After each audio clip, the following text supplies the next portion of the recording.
Nditenderei kuti mangwanana akanaka kwatiri tose muzita raJesu Kristu.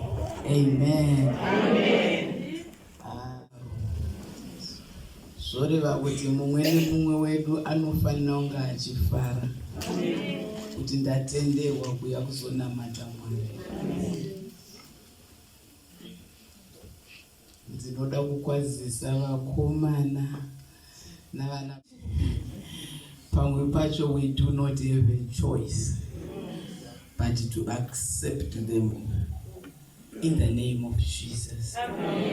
Tinoda gamuchirei kai muzita raJesu Kristu. Amen.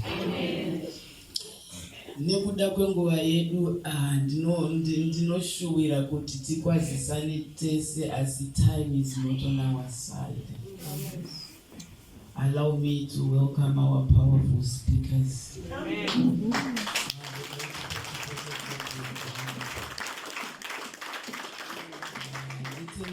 Kuti Mwari wedu akanaka in the Lord. Handisati ndaiona hama yangu but inondinetsa saka ndandichirangaridzwa naElder Muhati zvikanzi she is in the house. Tambotaura tese mangwana.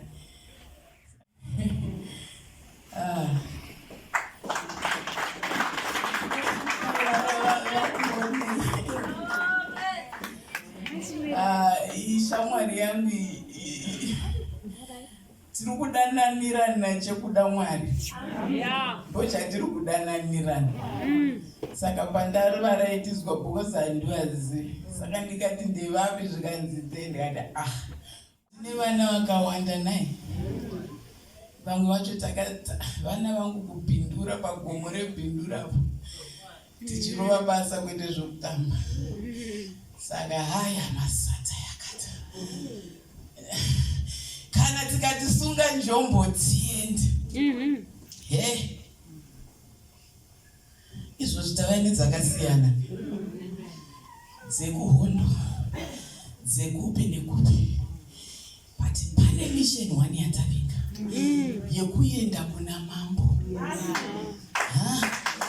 Masungiro enjombo anga ari ekusungira kuenda kuna mambo.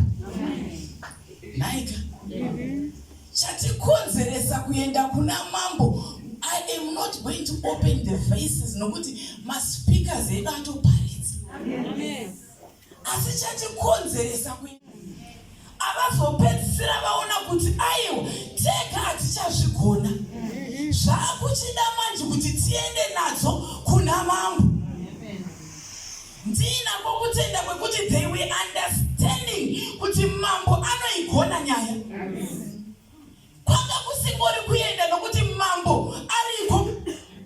Kana kuti kuna Solomon ayo, kana kuti kuna Moses ayo, they had an understanding yokuti kana tikaenda kuna mambo uyu kune justice iri kunosevwa.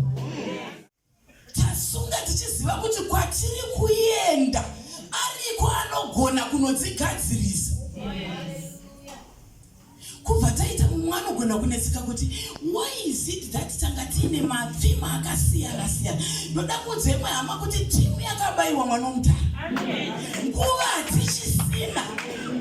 Chatakuita ndechekuti gare ichiparidzwa iro rokufanira kumuka kwake. Tikada kumirira kuti mwedzi unouya toda kubata kuti pandakanga ndirere mwedzi unouya tozobuda takuti nyangwe nembwa nguva yatisiya. Saka chatakuita takungodzibatanidza todzirovera pamwe chete. Yesu Kristu ndimambo. Yesu Kristu ndimambo. Kunyangwe zvifeve dzakazviona kuti iyi haichagadzirisika iyi. Yakuda kuti tichinoipedzera kwaMambo. Pane dzimwe dzisisade kurizina too much. Pane dzimwe dzisisade kunyanya kufunga kuti ndinogona too much. Dzakuda kuziva kwekudziendesa. Amen. Right. I want to say to someone, do you know when you are going to the king, unoda kuziva zvokufambira. Ukaita kunge wakadzugaira so haukusviki. Nokuda kwokuti unenge wa a confused cockroach. Kamwe kakuneta kachona ka ndeke kusanyatsa kuziva kuti uri kuenda kupi.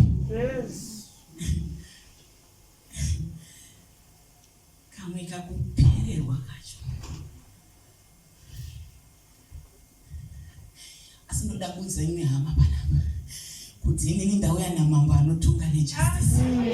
Ndoda kuudza imwe hama panapa kuti wandauya naye mangwanani zuva ranhasi, kana wotonga anotonga sezvazviri.